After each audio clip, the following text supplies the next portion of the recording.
Oke, teman-teman kita lanjutkan ya untuk materi structure kita dan hari ini kita ada di materi ketujuh dan materi ketujuh ini nanti adalah tentang kata keterangan atau kalau dalam bahasa Inggris biasa disebut dengan adverb. Nah, kata keterangan ini sebenarnya singkatnya itu lumayan gampang, teman. Jadi gini, jadi bab phrasing itu kan setelah teman-teman cek di kalimat nggak ada masalah dengan sentencing ya. Dan kalau titik-titiknya itu bukan tempatnya kata sifat, berarti itu tempatnya kata keterangan. Nah, karena gini, di bab phrasing itu sebenarnya cuma ada dua masalah, yaitu masalah penggunaan kata sifat dan juga kata keterangan. Untuk kata sifat kemarin sudah kita pelajari, yaitu kata sifat itu fungsinya menjelaskan kata benda ya, teman-teman. Dan kalau dia berdiri sendirian, maksudnya dia kata per kata gitu ya, dan maksudnya tidak ada penjelasnya, kemudian apa namanya, nempel dengan benda yang dijelaskan itu diletakkan sebelum kata bendanya yang kita pelajari kemarin. Nah, selain titik-titik yang kemarin kita bahas, tempatnya kata sifat gitu ya. Nah, berarti itu tempatnya kata keterangan. Nah, jadi hari ini kita akan belajar kata keterangan atau adverb ini, teman-teman. Nah, jadi adverb atau kata keterangan ini adalah kelas kata yang paling tidak dibutuhkan di dalam kalimat ya, teman-teman. Jadi ada kata keterangan itu boleh, tidak ada juga tidak apa-apa. Nah, tapi ada di soal structure TOEFL itu kadang menanyakan tentang adverb ini. Seperti itu. Jadi menanyakan tentang kelas kata yang paling tidak dibutuhkan. Seperti itu. Nah, sebelumnya saya ingin menjelaskan bahwa kata keterangan atau adverb ini ada dua jenis secara pembentukannya atau bentuknya itu ada dua jenis, teman-teman. Ada yang bentuknya itu memang murni, kalau kita cek di kamus, kata tersebut memanglah kata keterangan atau adverb, gitu ya. Nah, tapi ada juga kata keterangan itu atau adverb itu yang dibuat dari kelas kata lain, yaitu namanya preposisi. Gitu ya, teman-teman. Nah, preposisi sendiri itu keluarganya in, on, at, misalnya for yang artinya untuk ya, teman-teman. Kemudian with artinya dengan, kemudian after, before, until dan seterusnya. Gitu ya. Dan preposisi itu aturannya adalah setelahnya wajib ada kata benda atau kata ganti. Intinya nanti jadi objek gitu ya, teman-teman. Yang akan dirubah menjadi keterangan. Jadi preposisi itu wajib punya objek ya, teman-teman. Yang mana nanti objeknya itu akan dibuat atau akan dirubah menjadi kata keterangan. Nah, objek sendiri sudah kita pelajari di hari ketiga ya, teman-teman. Yang mana dibuatnya kalau nggak dari kata benda ya dari kata ganti. Artinya preposisi itu setelahnya wajib ada kata benda atau kata ganti. Nah, kalau misalkan setelahnya preposisi itu mau kita isi dengan kata kerja, maka kata kerja itu harus dirubah menjadi kata benda. Bentuknya verb ing, teman-teman. Jadi preposition verb ing, nah verb ingnya itu namanya gerund. Gerund itu adalah kata benda tapi diciptakan dari kata kerja. Lebih tepatnya kata kerja bentuk verb ing. Gitu ya. Dan kalau gerundnya butuh objek ya harus dikasih objek seperti itu, teman-teman. Nah, tapi ada satu jenis preposisi yang boleh diikuti verb satu, tapi cuma satu ini ya, yaitu preposisi to, teman-teman. Preposisi to itu boleh diikuti oleh verb satu. Gitu ya. Selain preposisi to, setelahnya kalau mau diikuti verb ya harus dikata bendakan atau verb in. Seperti itu. Nah, untuk contoh-contohnya, ya, misalnya kita punya adverb of place atau keterangan tempat yang memang murni keterangan tempat itu misalnya ada here, artinya di sini.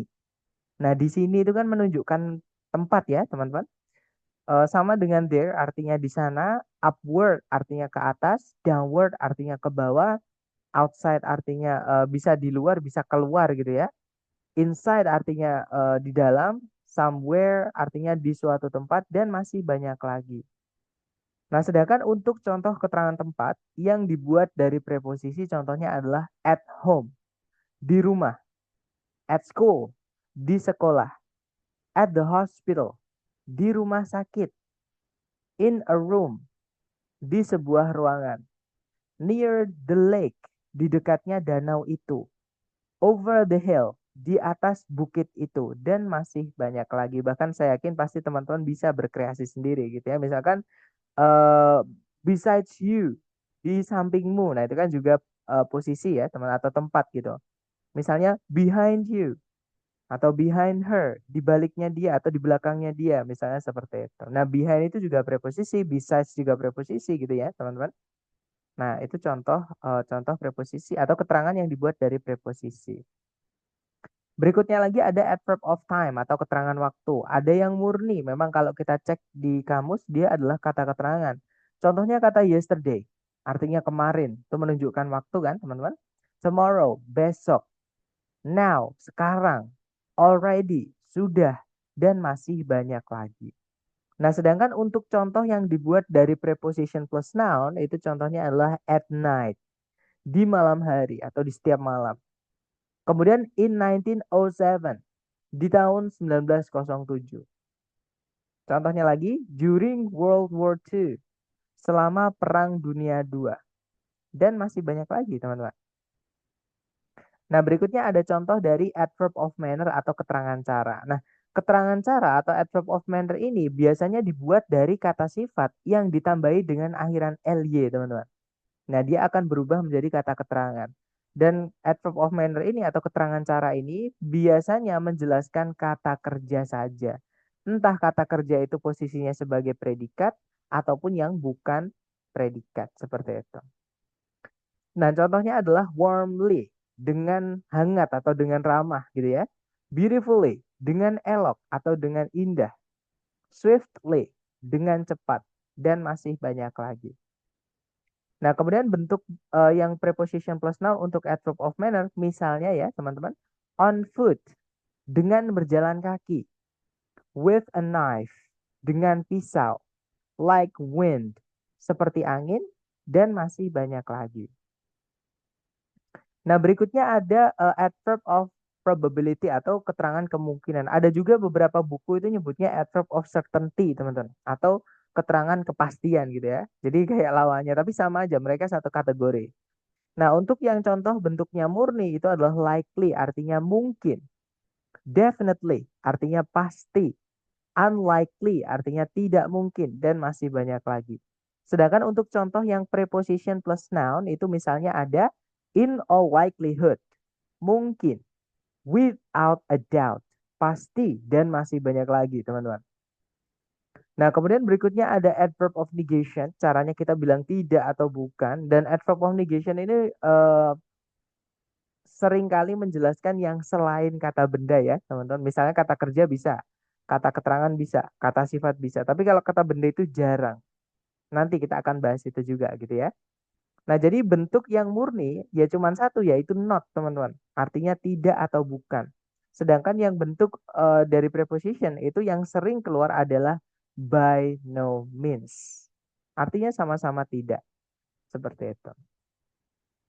Nah, berikutnya ada adverb of degree atau intensity. Jadi artinya keterangan tingkatan gitu, teman-teman. Jadi seberapa parah atau seberapa besar gitu ya. Seberapa apa namanya ya? Seberapa dalam gitu. Apa namanya? Kegiatannya atau misalnya ya intinya yang dijelaskan gitu. Jadi kalau misalkan cantik ya seberapa cantik. Kalau misalkan hebat seberapa hebat gitu ya, teman-teman. Atau intensitas lah bisa dibilang seperti itu. Nah, untuk contoh yang bentuk keterangan murni, itu misalnya ada kata very, artinya sangat, sama kayak really, teman-teman. Sinonim mereka ya.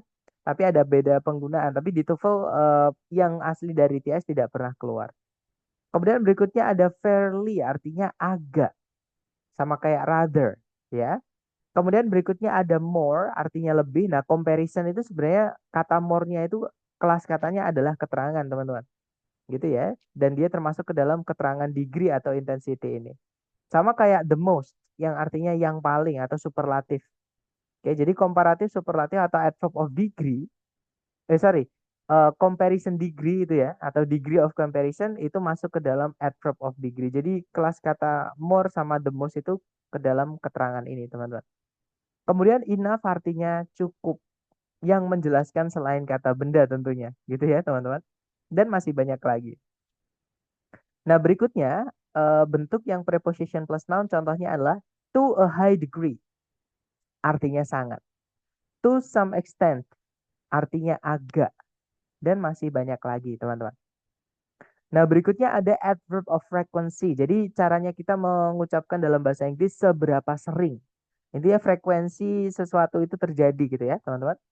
Nah, bentuk yang murni itu misalnya ada kata never, tidak pernah. Rarely artinya jarang, sama kayak sinonim-sinonimnya ya, misalnya seldom, barely, scarcely yang kita pelajari di hari keempat, teman-teman. Hari keempat, saya ingat saya. Kemudian ada sometimes, artinya kadang-kadang. Usually, biasanya. Always, selalu, etc. Oke. Nah, kemudian yang bentuknya preposition plus noun, misalnya kita punya on a regular basis. Biasanya. From time to time. Kadang-kadang. Dan masih banyak lagi. Nah, keterangan itu banyak banget ya. Itu tadi yang kita pelajari, yang saya sebutkan tadi ke teman-teman itu hanya beberapa contoh dari jenis-jenisnya dan pembagian berdasarkan bentuk seperti itu. Nah, intinya kalau misalkan keterangan itu berbentuk preposition plus noun, yang dijelaskan apapun itu pasti ditaruh di sebelumnya, teman-teman. Jadi yang dijelaskan dulu baru preposition plus noun. Nah, tapi kalau yang keterangan murni itu tergantung yang dijelaskan sama yang menjelaskan. Contohnya yang saya sampaikan tadi, very sama really tadi, teman-teman. Very sama really itu memang sinonim, mereka satu keluarga, yaitu keluarganya adverb of degree, tapi ada penggunaan. Bedanya adalah very itu tidak bisa menjelaskan kata kerja, sedangkan really itu bisa. Gitu ya. Misalkan kita mau bilang, saya sangat mencintaimu. Nah, mencintai kan kata kerja. Di situ ada kata sangat, teman-teman. Kita nggak bisa sangat itu pakai very. Karena sangat itu menjelaskan kata kerja. Nah, very itu nggak bisa menjelaskan kata kerja. Nah, yang bisa really. Jadi kalau kita mau bilang, saya sangat mencintaimu, ya bilangnya, I really love you. Nah, tapi really sama very itu satu keluarga. Nah, mereka adverb of degree. Cuman memang very ini ada penggunaan khusus gitu ya, yang saya sampaikan tadi, teman-teman. Nah, itu tadi adalah beberapa contoh keterangan berdasarkan bentuk pembentukannya atau cara pembentukannya. Ada yang murni, ada yang dibentuk dari preposition plus noun. Gitu ya. Nah, sekarang penempatannya, teman-teman. Di dalam kalimat itu adverb tempatnya di mana nih? Di mana sih gitu ya? Nah, jadi sekali lagi, fungsinya keterangan di dalam kalimat itu hanya menambahkan detail saja, teman-teman, atau menambahkan keterangan saja, keterangan tambahan gitu ya. Yang kalau sebenarnya teman-teman hapus itu nggak masalah. Nah, tapi karena di sini masalahnya adalah dia ditanyakan, maka nggak bisa kita hapus seperti itu karena belum ada gitu. Kita disuruh nyarikan gitu, teman-teman. Nah, keterangan sendiri itu bisa menjelaskan predikat ataupun yang selain predikat di dalam kalimat. Nah, kita bahas dulu yang predikat ya, teman-teman. Jadi keterangan yang menjelaskan, bukan menjadi ya, tapi menjelaskan kata kerja di dalam predikat. Nah, sebelum kita mengetahui posisinya, kita harus tahu dulu kata kerja yang dipakai di predikat itu nanti berupa apa. Karena kata kerja yang bisa jadi predikat itu nanti kemungkinan ada tiga jenis ini, teman-teman. Yang pertama namanya linking verb. Linking verb itu to be yang hanya buat syarat. Di hari pertama kan kita sudah belajar kalau predikat dalam bahasa Inggris itu wajib dibuat dari kata kerja. Sedangkan informasi itu semua kadang tidak ada kata kerjanya, teman-teman. Maka dimasukkanlah kata kerja yang buat syarat namanya linking verb, yaitu dari keluarganya to be, teman-teman. Ya, nah cara mengenalinya kalau teman-teman menemukan ada to be kok setelahnya nggak ada kata kerja verb ing atau verb tiganya, berarti to be itu dia adalah linking verb. Dia berdiri sendiri, bukan auxiliary. Gitu ya. Nah, kemudian untuk penempatan keterangan, karena linking verb ini bisa digabung jadi satu sama subjek, gitu ya, maka keterangan jangan diletakkan di tengah-tengahnya. Jangan ditaruh di subjek, keterangan, linking verb. Jangan, teman-teman. Tapi subjek, linking verb baru. Keterangan itu di setelahnya to be-nya. Jadi di belakang. Gitu ya. Nah, contohnya adalah I am here. Saya di sini. Nah, here di situ diletakkan di setelahnya am. Nah, alasannya kenapa, Sir? Kok kayak gitu? Karena to be dan subjeknya itu bisa kita ringkas, bisa kita rangkum, teman-teman. Gitu ya. Jadi yang awalnya I sama am, kalau di speaking ya, tapi itu bisa cepat jadinya I'm here. Bukan I am here lagi, tapi I'm here. Nah, kalau di tengah-tengahnya I sama am itu ada sesuatu, nanti jadi nggak bisa digandeng gitu, teman-teman. Ya, jadi alasannya di situ. Jadi diingatkan kalau predikatnya berupa to be yang berdiri sendiri atau kita nyebutnya linking verb ya, bukan auxiliary, teman-teman. Nah, maka keterangan diletakkan di setelahnya. Oke? Nah, kalau predikatnya verb tunggal, nah verb tunggal itu verb yang berdiri sendiri, tapi dia punya arti. Beda kalau to be kan dia nggak punya arti, teman-teman, hanya buat syarat aja. Gitu ya, karena predikat dalam bahasa Inggris itu wajib berupa kata kerja. Sedangkan kalau informasi yang nggak ada kata kerjanya ya kita masukkan kata kerja yang buat syarat namanya linking verb itu. Oke? Nah, kalau kata kerja tunggal atau verb tunggal itu dia punya arti dan ada yang butuh objek, ada yang tidak gitu ya. Kalau yang butuh objek itu bisa aktif, bisa pasif. Nah, contoh kata kerja tunggal itu misalnya ada washes, contohnya lagi ada runs, contohnya lagi ada belong. Nah, karena kata kerja ini tidak bisa dijadikan satu sama subjek, maka keterangan ini boleh teman-teman letakkan di antara subjek dan kata kerja tunggalnya. Gitu ya. Contohnya adalah I always come on time. Saya selalu tiba tepat waktu. Nah, itu kalau teman-teman perhatikan subjeknya adalah I, predikatnya adalah come. Nah, sebelumnya come itu ada keterangan, teman-teman. Always itu adalah adverb of frequency. Jadi artinya selalu, selalu itu menunjukkan seberapa sering kita datang tepat waktu. Itu ya. Nah, tepat waktu pun on time itu juga keterangan ya berupa preposition plus noun. Nah, ini bisa dikategorikan sebagai keterangan cara atau adverb of manner. Seperti itu. Nah, yang terakhir adalah predikat atau kata kerja di predikat itu berupa auxiliary yang gandeng dengan kata kerja. Intinya auxiliary verb. Gitu ya, teman-teman. Contohnya adalah would consider. Contohnya lagi adalah had been invented. Nah, kalau misalnya predikatnya atau kata kerja yang ingin dijelaskan oleh kata keterangan berupa auxiliary verb, keterangan itu jangan diletakkan di sebelum auxiliary yang pertama, teman-teman. Intinya jangan diletakkan sebelumnya auxiliary yang paling depan. Alasannya mirip dengan linking verb tadi. Beberapa auxiliary itu, bukan beberapa sih, intinya hampir semua lah gitu ya. Jadi hampir semua auxiliary itu bisa teman-teman jadikan satu dengan subjeknya atau dileburkan tadi. Gitu ya supaya cepat. Nah, nanti kalau di tengah-tengahnya ada yang nyempil sesuatu jadi nggak bisa dibaca cepat. Seperti itu. Makanya kalau misalnya predikatnya berupa auxiliary verb, jangan diletakkan di sebelum auxiliary pertama. Teman-teman boleh letakkan setelah auxiliary pertama, nggak apa-apa. Setelah auxiliary kedua, kalau ada ya, nggak apa-apa juga. Bahkan setelah kata kerjanya, kalau kata kerjanya itu nggak butuh objek ya, itu nggak apa-apa, teman-teman. Karena kalau kata kerjanya membutuhkan objek, ya harus objeknya dulu. Baru setelahnya objek adalah kata keterangan. Seperti itu. Nah, untuk contohnya, teman-teman, the world is slowly changing.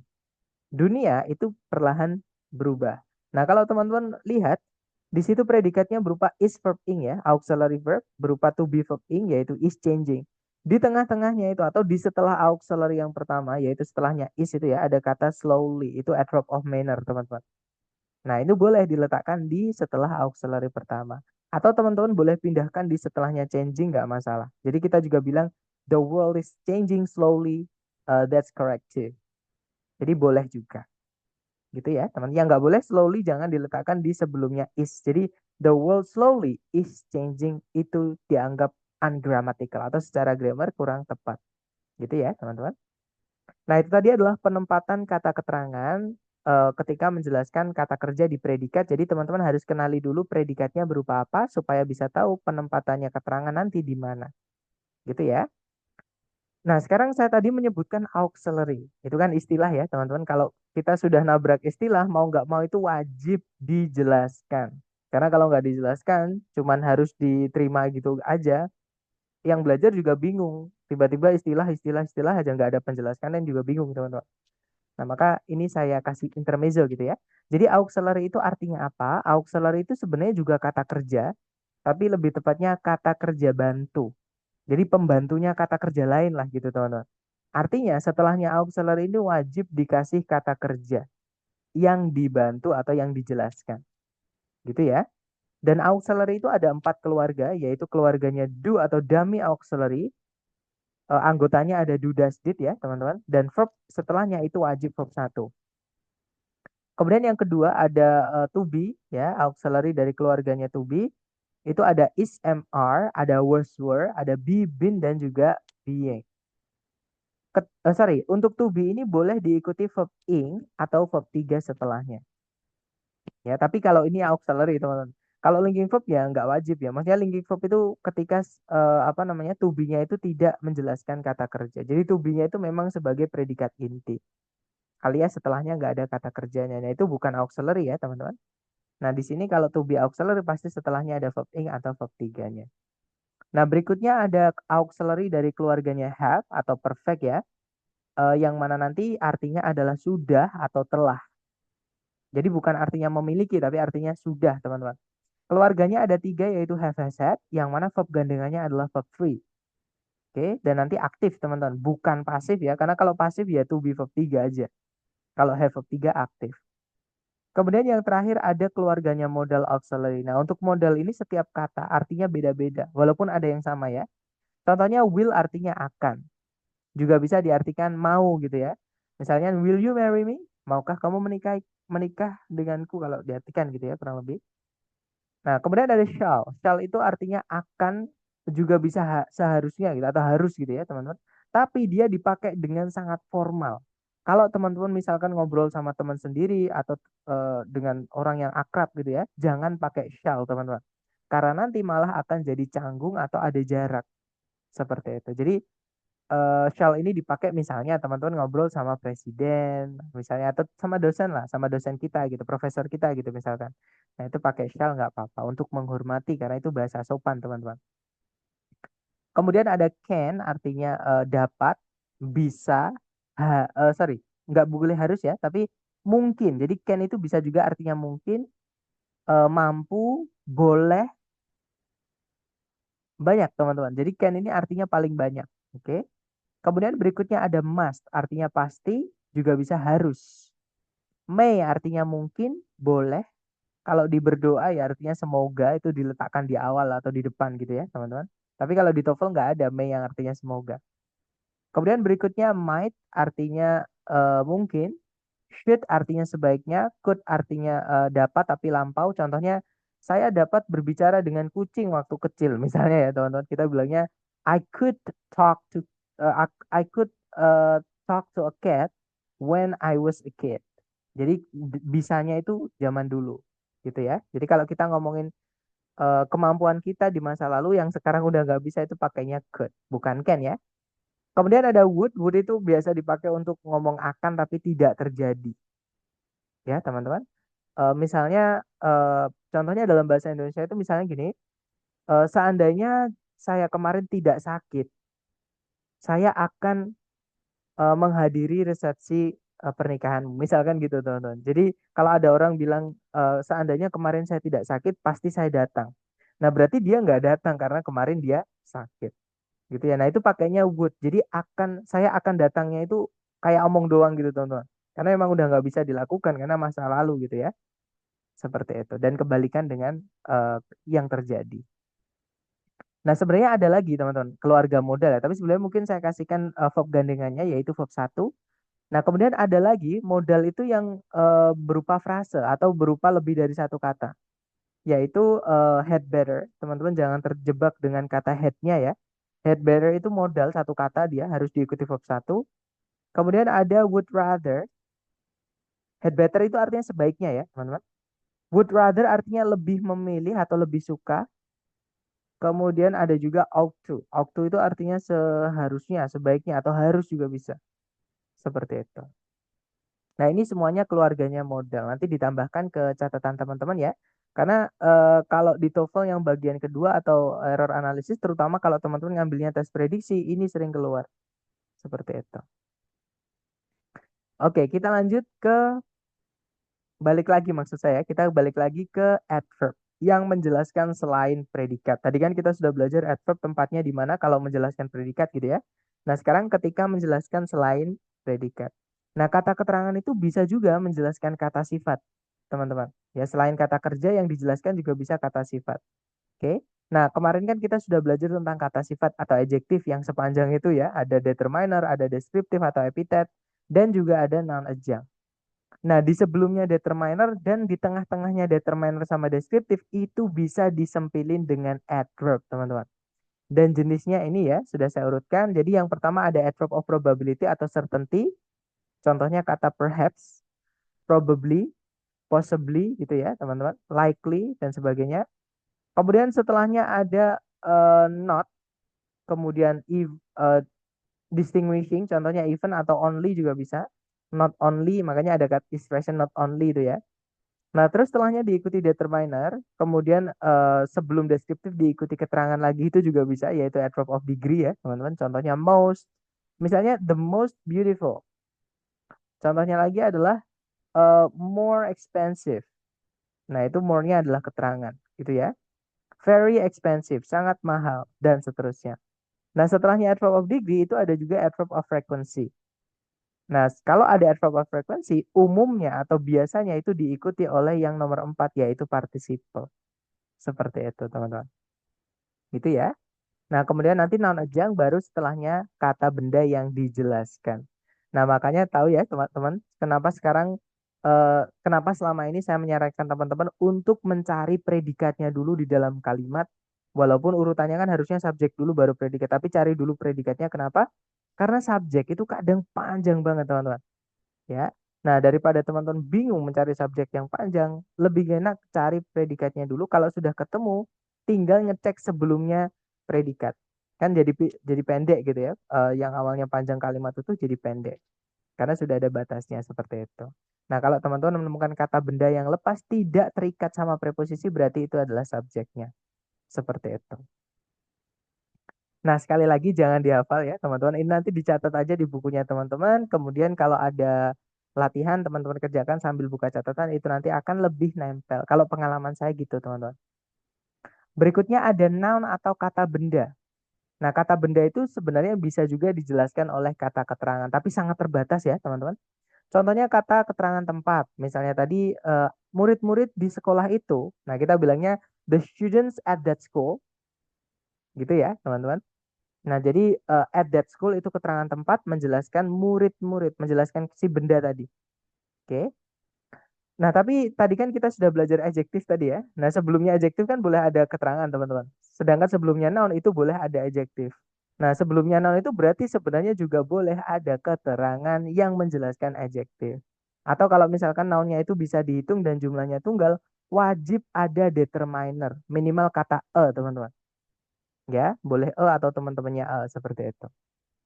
Nah, untuk contohnya adalah not a good reason to live. Misalnya ya, teman-teman, ini diambil dari novel gitu. Nah, di situ ada kata benda reason, sebelumnya ada keterangan not, nah tapi harus ada nya ya, nggak bisa langsung not good reason to live, karena reason ini bisa dihitung dan dia tunggal.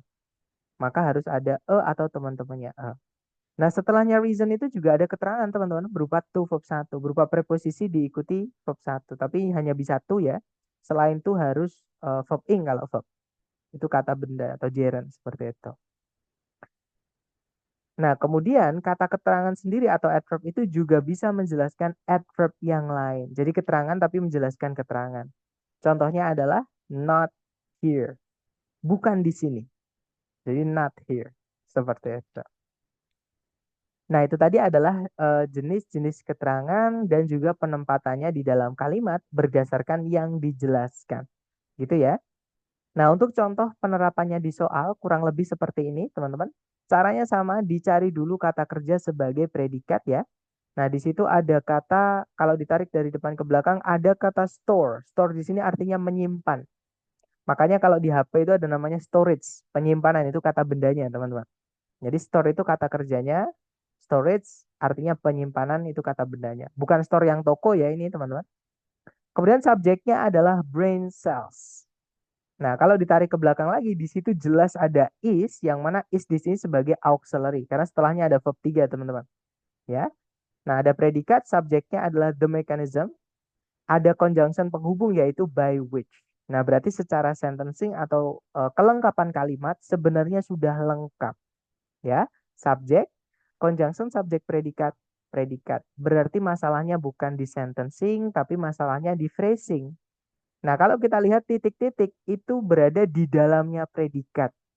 Ya, berarti ini yang menjelaskan kata kerja, teman-teman. Nah, yang menjelaskan kata kerja itu antara dua.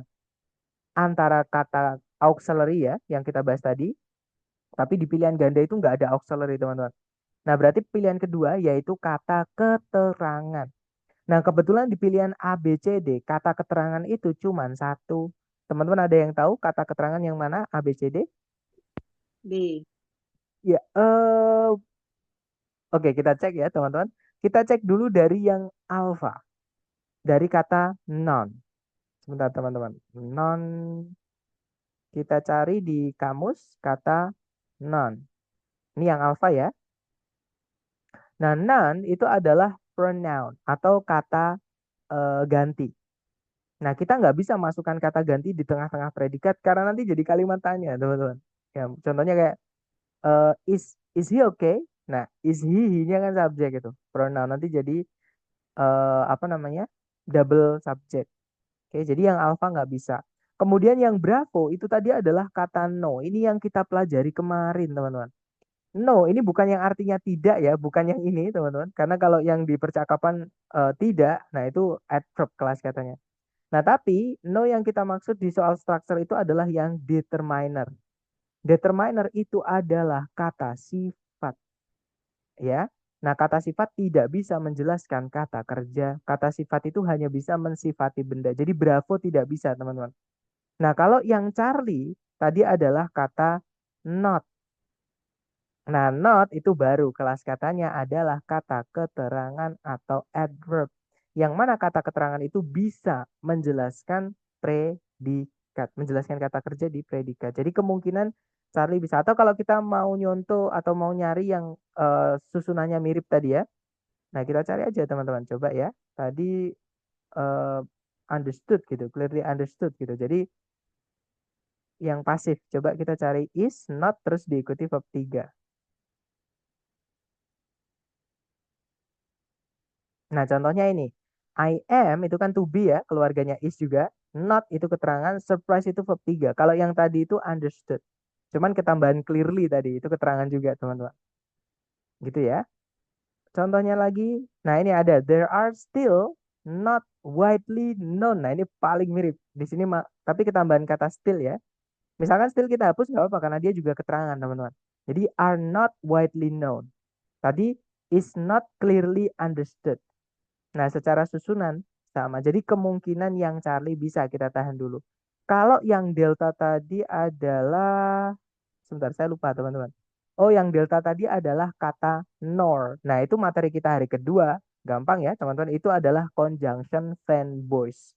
Conjunction fanboys itu harus menghubungkan dua yang sama. Sedangkan kalau teman-teman lihat sebelumnya itu predikat, setelahnya verb 3 bukan predikat. Jadi kita nggak bisa masukkan delta. Nah, jawaban yang tepat adalah yang Charlie. Ya, itu keterangan teman-teman. Loh, Sir, keterangan apa not itu? Nah, tadi ya teman-teman namanya adalah adverb of negation. Mana teman-teman? Sebentar. Nah, ini ya. Jadi not itu adalah keluarganya adverb. Lebih tepatnya adalah adverb of, eh bentar. Maaf teman-teman. Adverb of negation. Jadi caranya bilang tidak atau bukan. Oke, nah jadi jawaban contoh soal tadi itu adalah yang Charlie ya, bukan yang Bravo ataupun Delta. Oke, kita lanjut lagi ke contoh berikut. Sorry, kalau diartikan nanti gini teman-teman. Mekanisme bagaimana sel-sel otak menyimpan ingatan itu tidaklah dipahami secara jelas. Gitu ya, kalau diartikan seperti itu. Nah, is not itu bisa kita singkat jadi isn't. Kalau di speaking, tapi kalau di structure nggak boleh disingkat, teman-teman. Oke, seperti itu. Nah, contoh kedua caranya sama, dicari predikat dulu. Di situ ada are, subjeknya adalah amobas, gitu ya. Tidak ada predikat lagi, juga tidak ada conjunction yang menghubungkan dua subjek, dua predikat. Kalimat sudah lengkap. Titik-titik itu terletak di setelah linking verb. Linking verb itu berdiri sendiri, teman-teman. Karena dia predikat yang hanya buat syarat. Gitu ya. Nah, berarti titik-titik ini ikut kata setelahnya, yang mana dia kata setelahnya adalah kata small, kata sifat. Small itu kan kecil artinya, teman-teman. Yang mana dia ngomongin tentang ukuran suatu benda. Apapun yang menjelaskan sifat benda, entah itu ukurannya, kualitasnya, apalagi bahannya dan lain-lainnya itu ya, yang kita pelajari kemarin, itu adalah kata sifat. Nah, kata sifat itu hanya bisa dijelaskan oleh kata keterangan saja. Ada yang tahu, teman-teman? A, B, C, D. Boleh buka kamus, nggak apa-apa. A, B, C, D. Yang kata keterangan itu yang mana? Yang A. Ya, betul. Jawabannya adalah yang alpha ya. Nah, to yang O-nya 2 itu keluarganya adverb of degree, teman-teman. Artinya adalah terlalu. Seperti itu. Nah, jadi amobas atau para amoeba gitu ya, itu terlalu kecil untuk dilihat tanpa sebuah mikroskop. Kalau diartikan seperti itu. Contoh terakhir, caranya sama teman-teman. Dicari dulu kata kerja sebagai predikat. Di situ ada shout. Subjeknya adalah Sculptor and Whitney. Tarik ke belakang lagi, ada conjunction yaitu that. Setelahnya ada subjek her parents. Predikatnya adalah recognized and encouraged. Gitu ya. Nah, berarti secara sentencing kalimat ini sudah lengkap. Subjek predikat, conjunction, subjek predikat. Berarti masalahnya bukan di sentencing, teman-teman, tapi di phrasing. Kalau teman-teman lihat titik-titik berada di mana, ternyata di sebelum kata benda yang fungsinya tidak jelas. Kenapa saya bilang fungsinya tidak jelas? Kata benda itu fungsinya cuma dua di dalam kalimat, teman-teman. Kalau nggak sebagai subjek, dia sebagai objek. Nah, nggak mungkin dia sebagai subjek karena subjeknya udah lengkap dan nggak ada fanboys di situ, ya kan? Berarti nggak bisa kita masukkan ini sebagai subjek. Nah, kalau objek berarti di sini kita harus carikan sesuatu supaya dia ini menjadi objek. Atau gini, teman-teman, supaya kata benda ini jelas fungsinya ya, kita rubah dia menjadi kelas kata lain yaitu kata keterangan. Cara mengubah kata benda menjadi kata keterangan, kita masukkan preposisi sebelumnya. Jadi fungsi kelas kata preposisi itu merubah kata benda setelahnya menjadi kata keterangan. Gitu ya. Nah, teman-teman ada yang tahu A, B, C, D yang preposisi itu yang mana? S. Iya, yang S ya, yang delta, teman-teman. Betul. Nah, nanti kalau diartikan sebagai seorang anak kecil atau masih sebagai seorang bocah gitu ya, pematung Ed Whitney itu menampilkan atau menunjukkan kecerdasan yang sangat tinggi dan bakat seniman atau bakat seni gitu ya, yang kedua orang tuanya kenali dan dukung. Seperti itu. Nah, dari ketiga contoh tadi, mungkin adakah yang pengen teman-teman tanyakan dulu sebelum kita apa namanya? Apa? Lanjut ke latihan buat teman-teman. Silahkan kalau ada pertanyaan.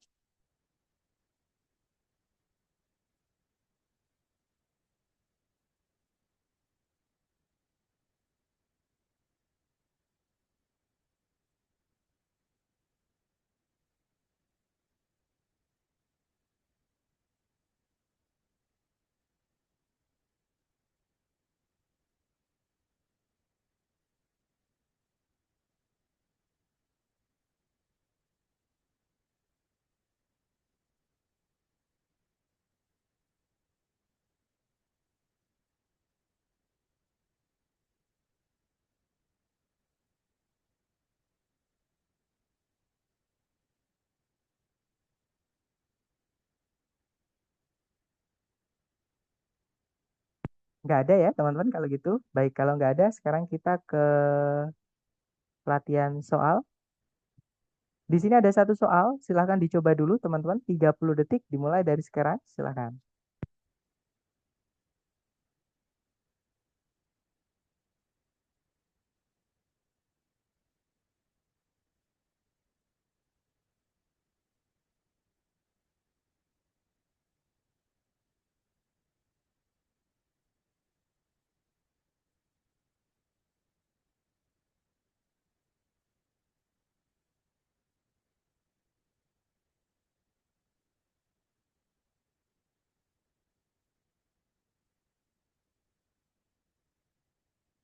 Oke, waktunya sudah habis. Silahkan jawabnya teman-teman dikirim di chat. Dan saya lihat ada jawaban alfa, ada juga jawaban bravo. Kita cek bareng, teman-teman. Seperti biasa dicari predikat dulu ya. Di dalam kalimat ini, di situ kalau ditarik dari depan ke belakang tidak ada kata kerja sebagai predikat. Berarti di sini kita harus carikan predikat ya. Subjeknya adalah photosynthetic organisms. Nah, berarti di sini kita hanya membutuhkan predikat saja. Nah, masalahnya kalau kita lihat pilihan A, B, C, D, teman-teman ya, em, di situ yang bisa jadi predikat, semuanya bisa jadi predikat.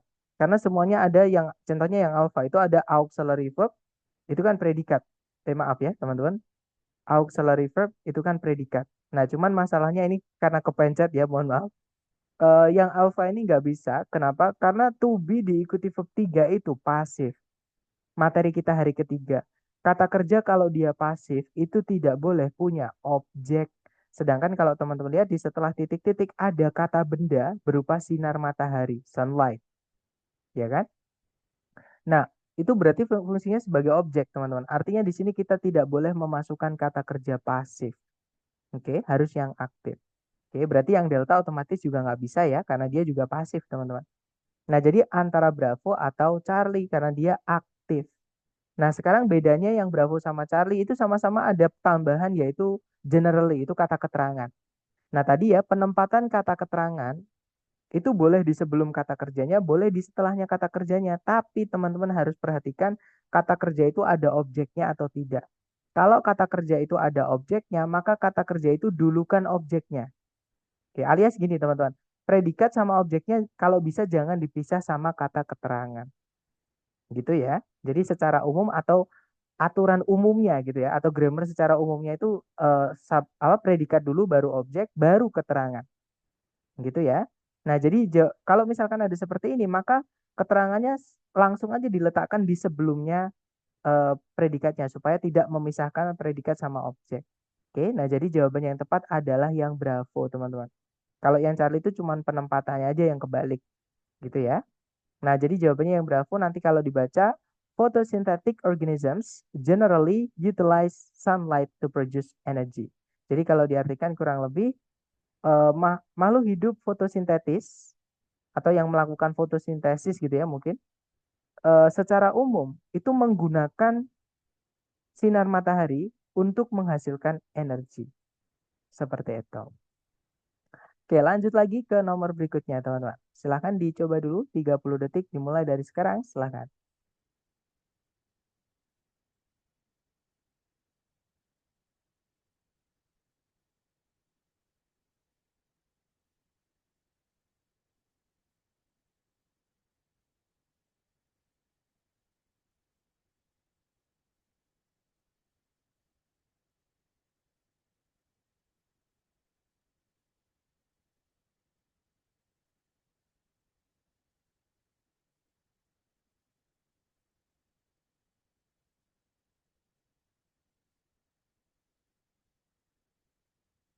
Oke, waktunya sudah habis. Silahkan jawabannya teman-teman dikirim di chat. Kemudian kita bahas bareng. Ada jawaban delta, ada juga jawaban alfa sepertinya ya. Oke, antara alfa atau delta. Kita cek bareng teman-teman. Seperti biasa dicari dulu predikat. Kalau ditarik dari depan ke belakang, cari kata kerja sebagai predikat. Di bawah itu ya, predikatnya has increased teman-teman. Subjeknya adalah the need. Itu adalah subjeknya. Tidak ada predikat lagi, juga tidak ada conjunction yang menghubungkan dua subjek, dua predikat. Oke, nah berarti kalimat sudah lengkap, tidak ada masalah dengan sentencing. Nah, kalau kalimat sudah lengkap berarti yang alpha nggak bisa, teman-teman, karena conjunction. Conjunction itu hanya dibutuhkan kalau di dalam kalimatnya nanti subjek predikatnya ada lebih dari satu. Gitu ya. Kalau yang Bravo otomatis salah. Kenapa? Karena fanbase tidak boleh diletakkan di awal kalimat. Materi kita hari kedua. Jadi itu yang membedakan conjunction fanboys dengan conjunction-conjunction yang lain yang selain fanboys. Kalau yang Charlie itu preposisi. Nah, preposisi itu setelahnya harus ada kata benda yang nantinya akan dirubah menjadi keterangan. Jadi yang Charlie ini kemungkinan bisa. Gitu ya. Kalau yang Delta, once itu kelas katanya ada dua, teman-teman. Bisa jadi keterangan, artinya pernah atau sekali, gitu ya. Atau once itu juga bisa jadi conjunction, artinya adalah ketika. Nah, tapi kalau kita masukkan conjunction di sini, alisannya sama kayak yang alpha, salah nanti. Nah, kalau kita masukkan keterangan, kata benda smartphones ini tetap akan menjadi kata benda. Yang mana nanti subjeknya akan tetap double. Gitu ya. Intinya kita harus merubah kata benda smartphone ini, teman-teman. Jadi yang delta juga tidak bisa ya. Jawabannya adalah yang Charlie. Nanti kalau diartikan, seiring dengan atau bersamaan dengan smartphone-smartphone yang semakin digunakan secara luas, kebutuhan untuk website-website yang ramah mobile, ramah mobile itu maksudnya yang bisa diakses dimanapun, maksudnya gitu ya, teman-teman. Itu telah meningkat seperti itu. Oke, lanjut lagi ke nomor berikutnya. Silahkan dicoba dulu 30 detik dimulai dari sekarang. Silahkan teman-teman.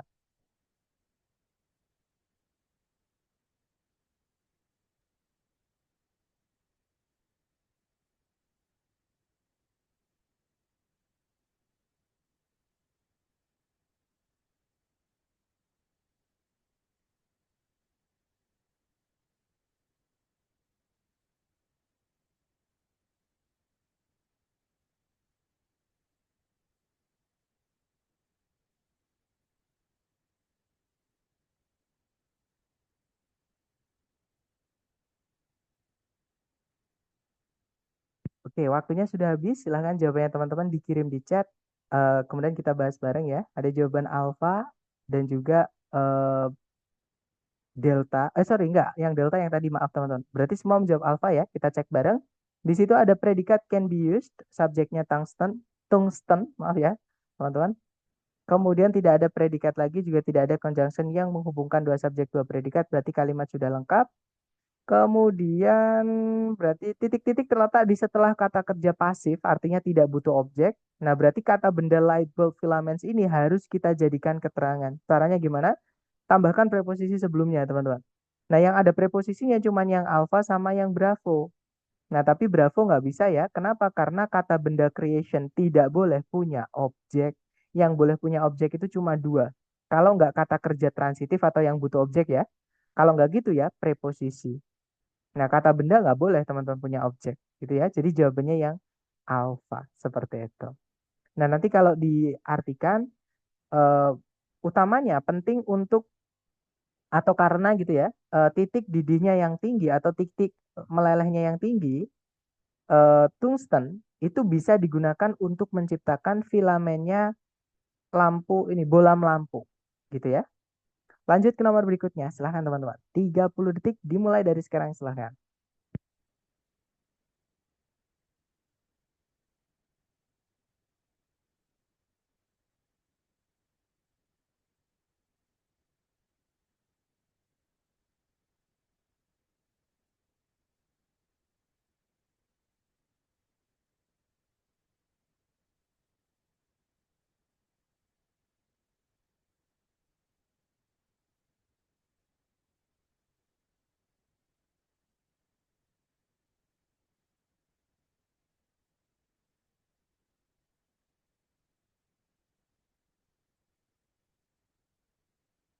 Oke, waktunya sudah habis teman-teman.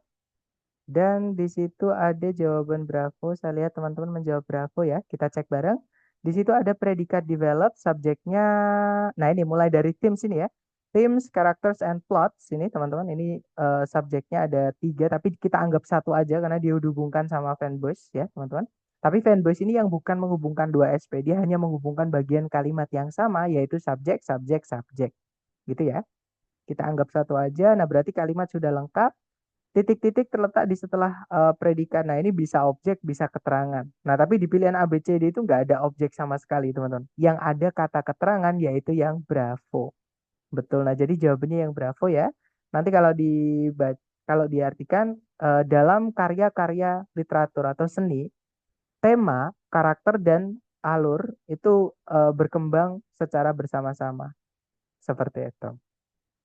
Lanjut ke nomor berikutnya, 30 detik dimulai dari sekarang. Silahkan teman-teman.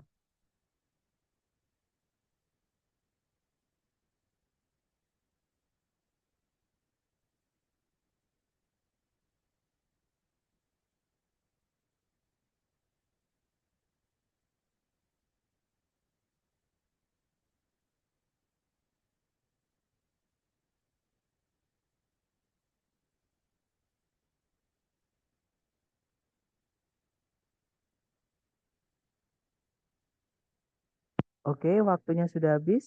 Silahkan jawabannya teman-teman dikirim di chat. Dan saya lihat teman-teman menjawab alpha ya. Kita cek bareng teman-teman. Cari predikatnya dulu. Di situ ada is altered, pasif ya. Di verb 3 teman-teman. Subjeknya the structure, kemudian tidak ada predikat lagi. Nah, tapi setelah titik-titik ada kata benda. Jangan biarkan ini tetap menjadi kata benda teman-teman. Karena ini nanti jadi punya objek, padahal pasif. Gak boleh gitu ya. Jadi ini harus dirubah jadi keterangan, caranya tambahkan preposisi sebelumnya. Nah, pilihan A, B, C, D yang preposisi cuma satu, yaitu yang alfa. Jadi jawabannya yang alfa ya. Nanti kalau diartikan struktur dari sebuah membran sel atau dinding sel kalau nggak salah gitu ya teman-teman. Itu dirubah selama paparan atau gimana ya bahasa saya itu, mungkin kalau diartikan lebih enak gini teman. Ketika terkena paparan terhadap zat kimia tertentu. Seperti itu. Oke, lanjut lagi ke nomor berikutnya. Silakan 30 detik dimulai dari sekarang. Silakan teman-teman.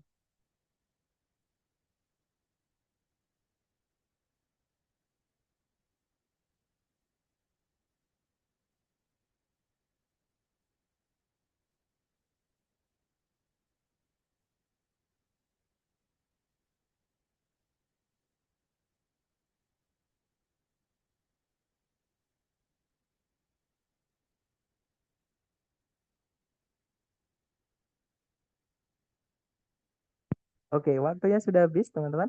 Dan saya lihat ada jawaban Charlie dan juga Bravo ya. Kita cek bareng. Seperti biasa dicari predikatnya dulu. Di situ ada conducts. Subjeknya adalah the metal copper. Ada conjunction because subject it predikatnya does not lose. Nah, ini mirip kayak yang tadi, teman-teman. Jadi ada kata kerja sudah punya objeknya karena dia aktif ya dan butuh objek. Di situ sudah ada objeknya yaitu conductivity. Nah, berarti kata benda ini tidak bisa kita biarkan tetap menjadi kata benda karena objeknya nanti double. Nah, ini kita rubah aja menjadi keterangan, caranya tambahkan preposisi sebelumnya. Nah, di pilihan A, B, C, D preposisi cuma satu, yaitu yang bravo. Gitu ya. Nanti kalau diartikan kurang lebih, jadi jenis logam koper itu mengkonduksi listrik dengan baik atau tembaga gitu ya. Jadi tembaga itu mengkonduksi atau menyalurkan listrik dengan baik karena tembaga itu tidak kehilangan tingkat konduktivitas atau tingkat apa ya teman-teman? Intinya kemampuan menyalurkan listrik gitu ya terhadap paparan eh, basah atau moisture itu kelembaban terhadap paparan terhadap apa namanya teman-teman? Kelembaban seperti itu. Oke, lanjut ke nomor berikutnya. 30 detik dimulai dari sekarang. Silahkan teman-teman.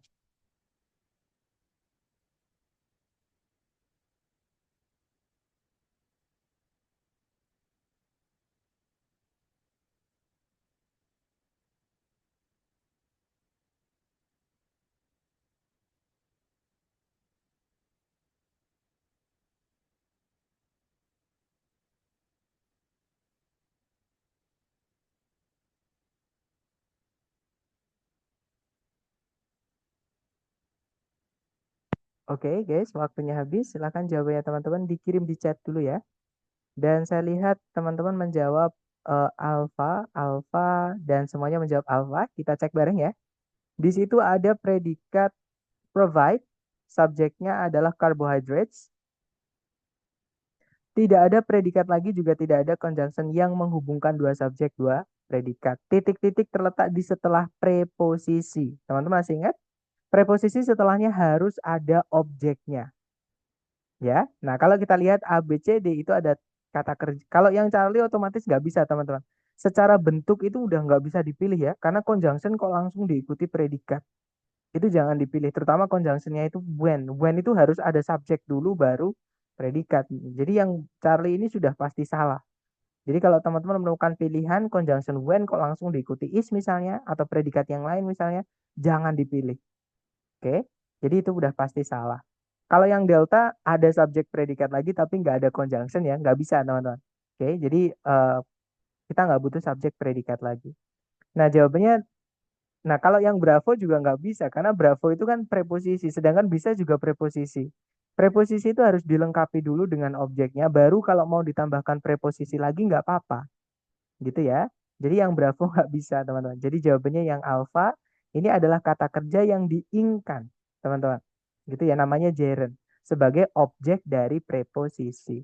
Nanti kalau diartikan selain menjadi sebuah sumber primer dari energi, karbohidrat juga menyediakan sokongan atau sorry teman-teman apa ya support di sini artinya kayak penopang gitu. Jadi penopang struktur atau penopang tubuh dalam sel-sel tanaman seperti itu. Ya lanjut ke nomor berikutnya. Nice teman-teman. 30 detik dimulai dari sekarang silahkan.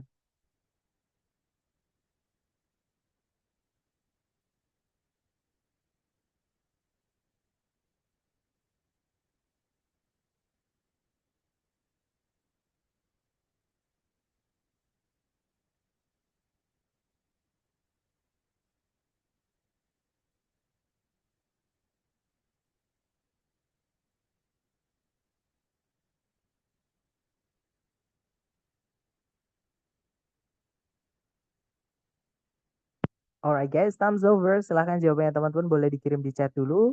Dan saya lihat ada jawaban Bravo, ada juga Delta. Kita cek bareng ya. Seperti biasa dicari dulu predikatnya.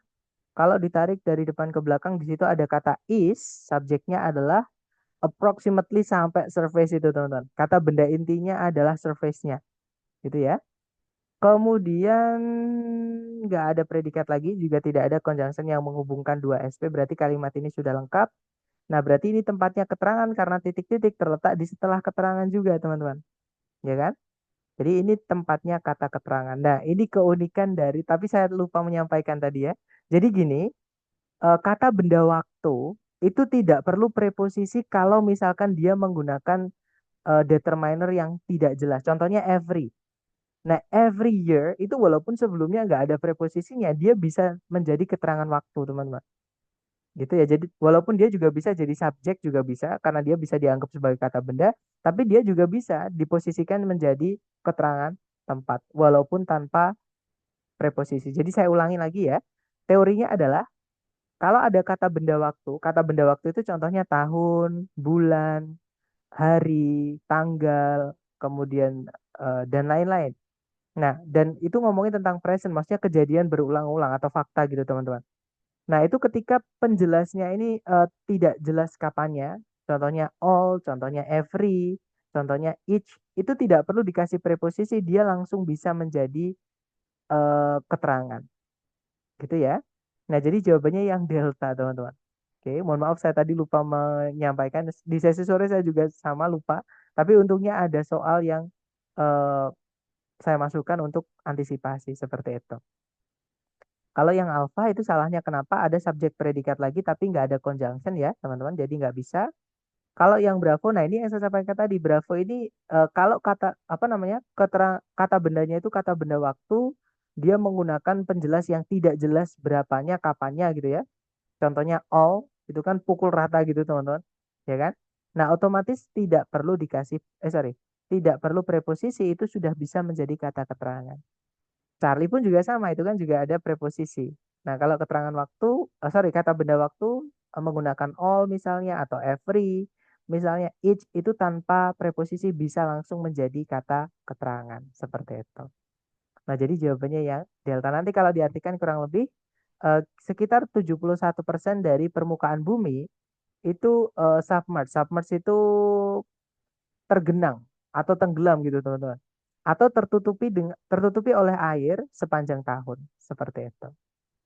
Lanjut ke nomor 19, 30 detik dimulai dari sekarang ya, teman-teman. Silahkan dicoba dulu.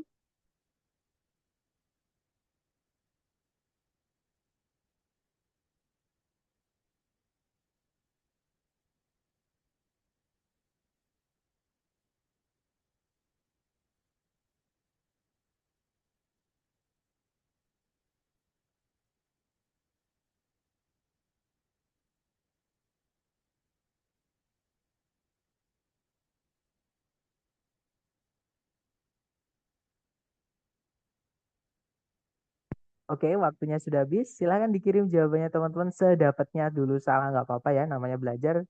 Salah itu bagian dari prosesnya belajar. Nah, saya lihat teman-teman ada yang menjawab alfa, ada juga yang menjawab delta. Kita cek bareng sekarang. Cari predikatnya dulu. Di situ ada kata seems, subjeknya adalah the orbit. Kemudian, nah, nggak ada predikat lagi, juga tidak ada conjunction yang menghubungkan dua SP, berarti kalimat ini sudah lengkap ya, teman-teman. Nah, kalau teman-teman lihat, titik-titik terletak di setelah preposisi, berarti nanti butuh objek. Nah, setelahnya ini ada objek lagi. Jadi objeknya preposisi itu dengan objek ini harus dipisahkan lagi dengan preposisi. Jadi tugas teman-teman mencarikan kata benda untuk objeknya tuh sama preposisi lagi setelah kata bendanya untuk merubah earth ini supaya jadi keterangan. Gitu ya.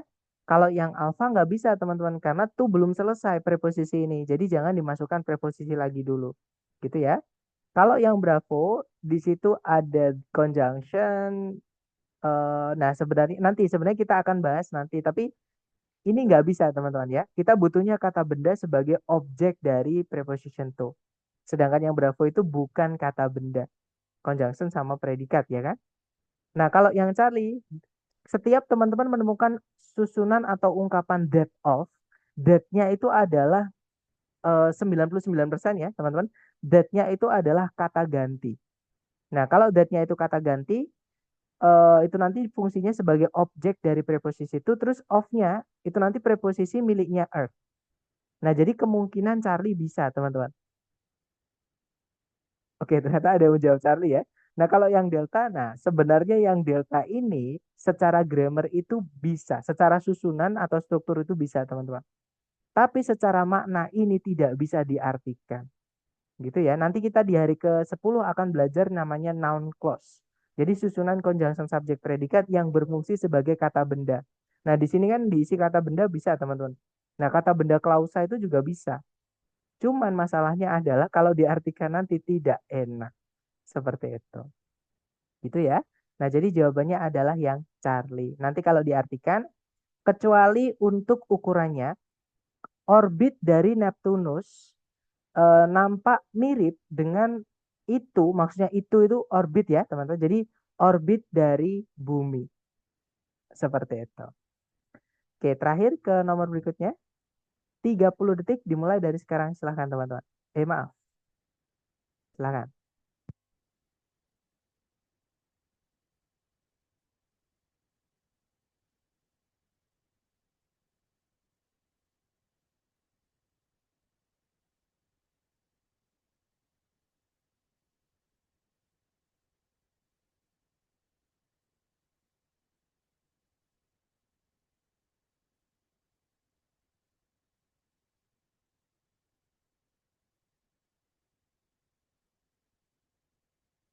Oke, waktunya sudah habis. Silahkan jawabannya teman-teman boleh dikirim dulu di chat. Dan saya lihat semua menjawab bravo ya. Kita cek bersama. Di situ ada predikat provide, subjeknya adalah coral reefs. Kemudian tidak ada predikat lagi, juga tidak ada conjunction yang menghubungkan dua subjek dua predikat. Titik-titik terletak di awal kalimat. Nah, keterangan itu boleh teman-teman diletakkan di awal ya. Nah, kita carikan A, B, C, D yang keterangan. Yang alpha, in addition itu satu kata teman-teman. Dia preposisi ya, diikuti gerund. Secara struktur sebenarnya boleh. Cuman masalahnya adalah have itu adalah kata kerja yang membutuhkan objek. Sedangkan setelah titik-titik tidak ada objeknya. Itu kata keterangan diikuti kata sifat, teman-teman. Ya kan? Incredibly yang tadi kita bahas, kalau ada ly atau ibli-ibli gitu ya. Kalau teman-teman menemukan kata akhirannya ibli-ibli itu adalah kata keterangan. Kalau ible, kalau pakai itu kata sifat. Incredible itu kata sifat. Tapi kalau incredibly itu kata keterangan. Nah, resilient itu baru kata sifat yang dijelaskan oleh kata keterangan incredibly. Seperti itu. Nah, keterangan nggak bisa sama kata sifat nggak bisa jadi objek. Otomatis yang alpha nggak bisa alasannya havingnya kehilangan objek. Kalau yang bravo as well as being. Nah, ini kan linking verb yang diingkan, teman-teman. To be yang diingkan gitu ya. Dan to be itu tidak wajib ada objeknya. Jadi kalau setelahnya diikuti kata sifat tidak apa-apa. Contohnya I am fine. Saya baik-baik saja itu kan diikuti kata sifat setelahnya am. You are beautiful. Nah, beautiful itu kata sifat, teman-teman. Dia jatuh setelahnya are, ya kan? Nah, cuman bedanya itu predikat. Kalau di sini dia dijadikan gerund to be-nya. Karena jatuh setelah preposisi as well as. Nah, jadi kemungkinan bravo bisa. Kalau yang cari, nah tiba-tiba ada predikat lagi, tidak ada subjek, nggak ada conjunction, nggak bisa ya, teman-teman. Kalau yang delta sama, ada subjek predikat lagi, tidak ada conjunction, tidak bisa. Nah, berarti fix jawabannya adalah yang bravo. Nanti kalau diartikan, selain menjadi sangat resilient. Resilient itu kuat gitu ya, teman-teman, tahan gitu. Apa namanya? Coral reefs itu terumbu karang itu memberikan habitat atau menyediakan habitat untuk beragam kehidupan atau satwa apa namanya, teman-teman? Air laut seperti itu. Nah, itu tadi adalah materi tentang adverb, yaitu kelas kata terakhir yang kita pelajari. Kelas kata terakhir ya, teman-teman. Nah, besok masih ada bab phrasing yang terakhir, tapi gampang, teman-teman. Ya, jadi besok itu teman-teman tinggal foto, kerjakan sambil lihat gitu. Itu ya. Nah, mungkin sambil saya absen, kalau teman-teman ada pertanyaan boleh ditanyakan, teman-teman.